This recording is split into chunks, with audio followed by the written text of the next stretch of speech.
Sakina speaking, Fitrah Farms, how can I help you?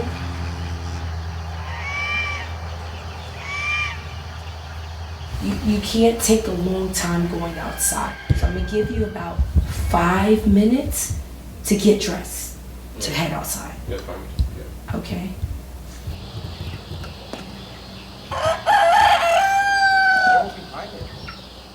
So we officially became a farm in January of 2020. We had our first farm deliveries in April of 2020. And then in June of 2020, my husband was in an accident and we stopped for probably a good year until last summer. And so then we started back up. So we officially have been farming probably for a little bit over a year. I can't see me doing anything else now. I can't see me doing anything else.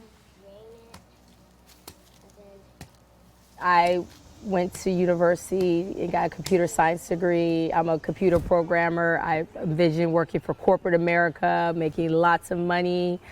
Farming would probably been the last thing on my list because I was never even in the environment to even appreciate it and to even think that this was a possibility. So being a black female Muslim farming, it has been interesting. People have come to the farm and they've actually asked, where's the owner? And I'm like, it's me, and I'm like, they're like, oh, okay. And, so I get that quite often, especially with being Muslim. This is men, a lot of times they're used to taking charge and they're the ones out there with the animals. And so they're not used to necessarily seeing a woman doing it. I have my boys that they're the backbone of this. But I do believe in order to manage and to run a business, you have to know how to do it yourself. So I know how to do all the slaughtering. I know how to do all the things that I teach my boys to be able to do. I do believe in my girls and my boys knowing how to do every part of their life.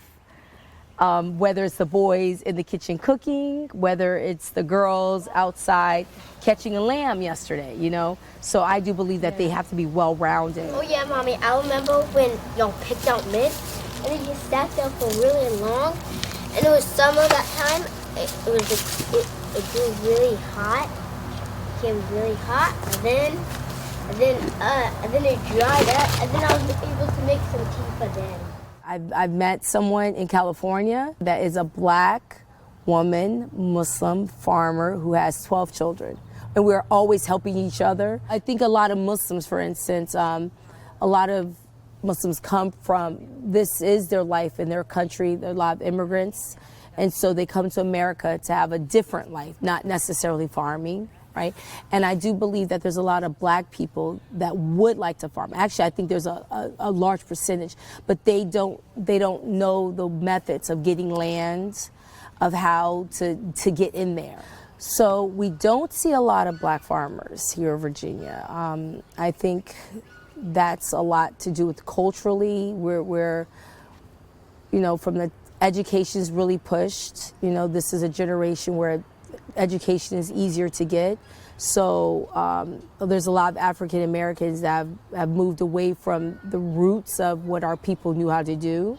But now we're seeing a resurgence of it. We're seeing a lot more people interested in it.